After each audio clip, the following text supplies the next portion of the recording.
Hey YouTube, welcome back to another video. I just want to show you one way that I use false tones, which I've talked a lot about in the past, as a practice tool. I talk about like what they are and kind of what they do, but like when do you use them? Here's a way that I use false tones. If I feel like I'm kind of fighting the instrument, my airspeed is just a little bit wrong, maybe I'm a little too tense in the chops, I find the second partial false tones. I play two of them, or at least until they're good, and then I play two of the real notes. So the first note is G flat in first position. So there's my pitch. I'm going to play that in first position, bang on twice, or at least until I get it right twice. I'm paying attention to the front of the note and the end of the note. If I start to scoop up at the end of the note or I fall off, then something about my air is not following through in the note. And then I'll play two of the real note just to play the real thing.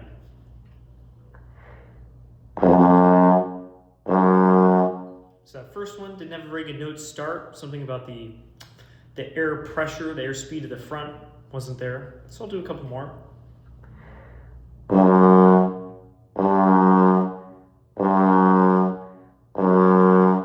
lot of those are starting high. So I'll do a couple more until they're just the real thing the whole way through.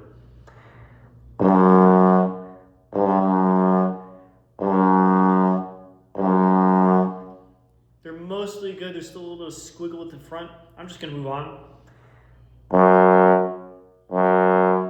Play a couple of the real note because that feels good. And then I just go down chromatically.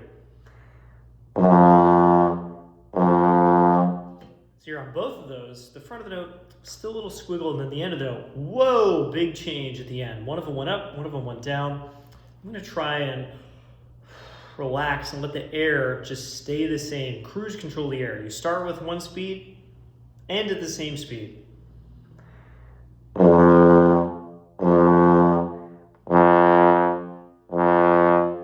was a lot easier once I thought about just staying the same. Down to E.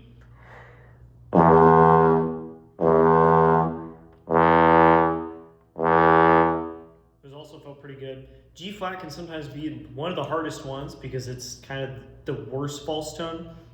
First position, there's kind of nothing to lock it in, but it still feels good. E flat.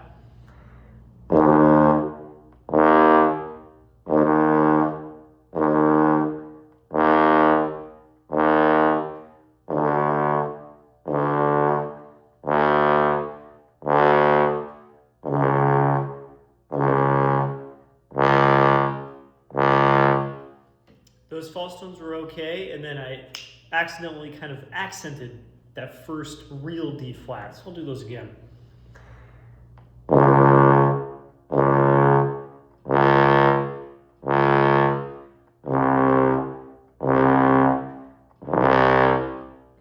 And then my attack, air was not quite there to start that note. Again, I'll do the false tone again.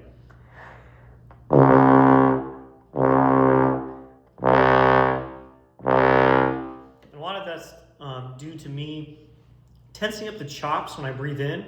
I'm usually doing the false tones on one breath, so ba, ba. And on that breath, something will get tight or move too far apart or something, and that usually causes the problem. I'll do the C's again.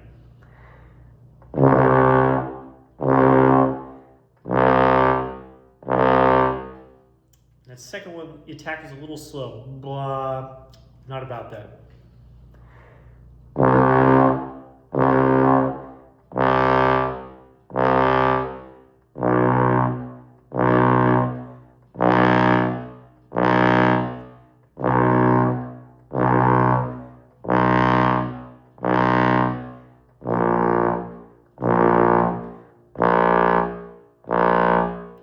Do the pedal, of course, is the same position as low D, and then just open.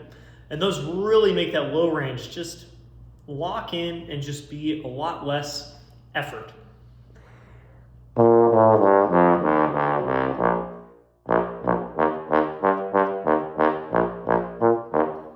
It just feels a lot more normal now, rather than kind of fighting the horn.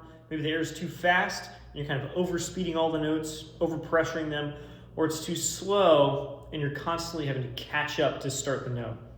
Either way, I think it's a really useful tool, and now that range feels a lot better. That's all for now. Bye-bye.